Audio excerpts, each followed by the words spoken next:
होय छे लक्ष्मी पूजा बेजोर यो भैया मिथिला में चारो दिस शोर की होय छे लक्ष्मी पूजा बेजोर यो भैया मिथिला में चारो दिस शोर।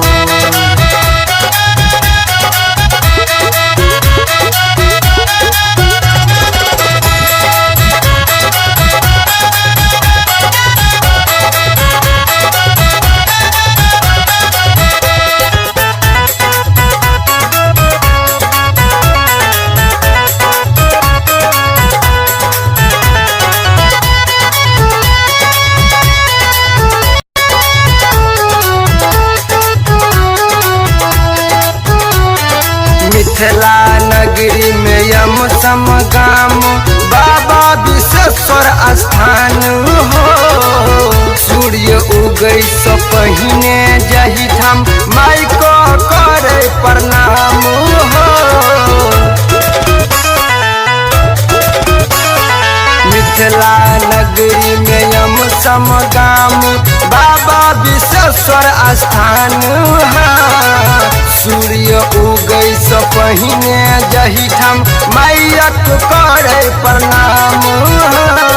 मिथिला में चारू दिस शोर यो भैया मिथिला में चारू दिस शोर की बान्हल उगना महादेव सडोर यो भैया मिथिला में चारू दिस शोर की होय छे लक्ष्मी पूजा बेजोर यो भैया मिथिला में चारो दिस शोर।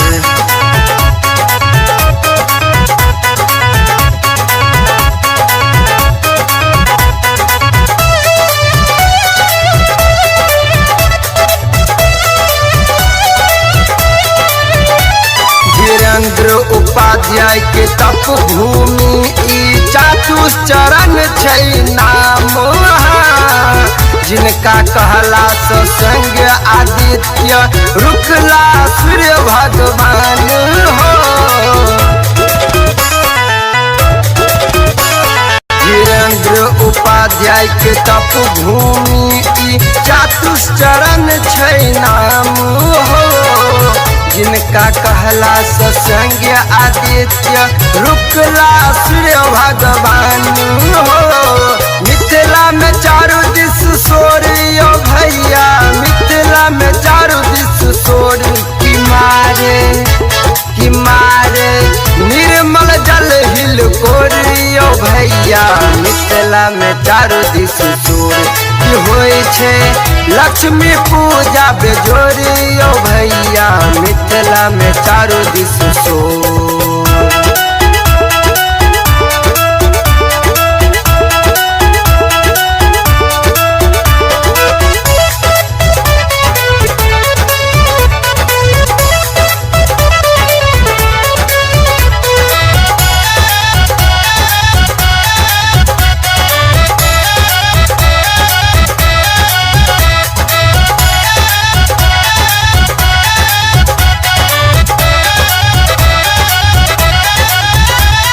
लक्ष्मी पूजा करे हेतु पोखर में बनल से तू यो बीच तालाब में मैया के मूर्ति चल कर देखू यो।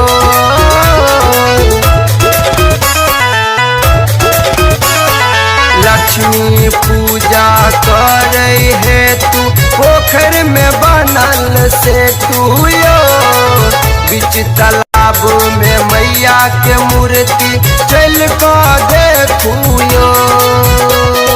मिथिला में चारू दिस शोर यो भैया मिथिला में चारू दिस शोर